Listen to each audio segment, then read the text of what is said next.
Ramadan, Ramadan, Shahru Ramadan Kareem. Lewru yurmende de Allah ro kiwindere mum. Ramadan Mubarak ne wadima hot sawandane gantuji mum.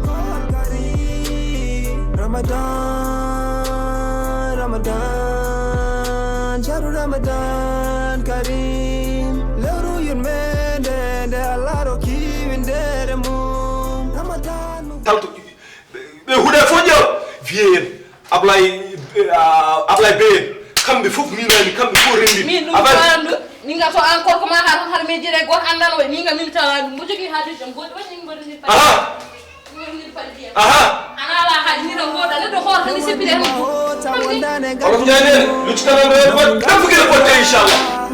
innamal a'malu binniyati ustabaka tuji beda barajima Shahru Ramadan itande foko lewru gi jangon be tawtora ka dum hoto hat hore ma nyamda yarde tawa hora nela mana tina jokudem ko todda kima ine bonna nyallow mama sabu gita mane ko nopi ma kamedam galma wade tede ma mu mene ko kore Mai dam sabi.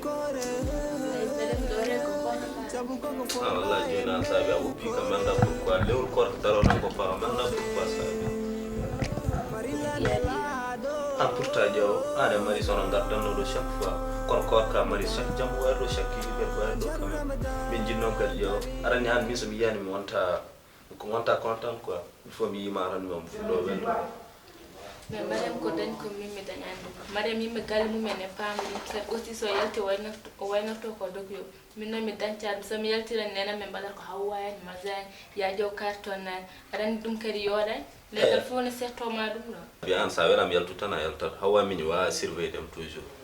sa welam kadi waddi dum sa welam ardana arat no mayra wadira arni ana roy wadir non gara bi bam so haade yimbe gallame tan wara jam tar ko legal ngal fof kalto ndari fo jobi kayro nenda dari rebi ha yetti gallame yimbe o haalo beram be haalo beram kalto jito weldi jidi to ko bonnul dum ko nan or jab dum rek nécessaire or jab dum rek sabi minno mi da frère bon Mustafa o pa woni hel dum do way faram yak bal mi ko woni yam nira at defter murim no jangane mi min ko rende Holduma an neddo mun derana jogra hagil sabi daranji neddo sabi adera wala daranji man je barke ajigi defter ma jang qur'an wala paya jama jang yaran dum dara charo yimbe ko hidi inga cikonu ko nyama tan ayara to ko hadama ay wattina refum do rew annan dum do ko to yimbe mun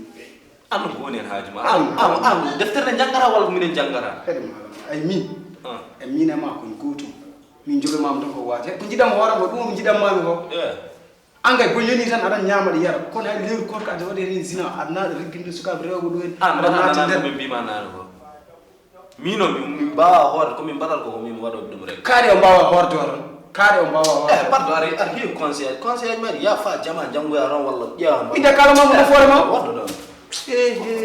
o fiji hagil ma har kay yo Allah dandal men bone be sukabe kala ro yo Allah be wadan men jam kono ni hono ni kam badande kontinta billahi be wa wundi wa du jumu dire fi ma tuji be de baraji ma Shahru Ramadan itande foko lewru gi jangon be tawtora ka dum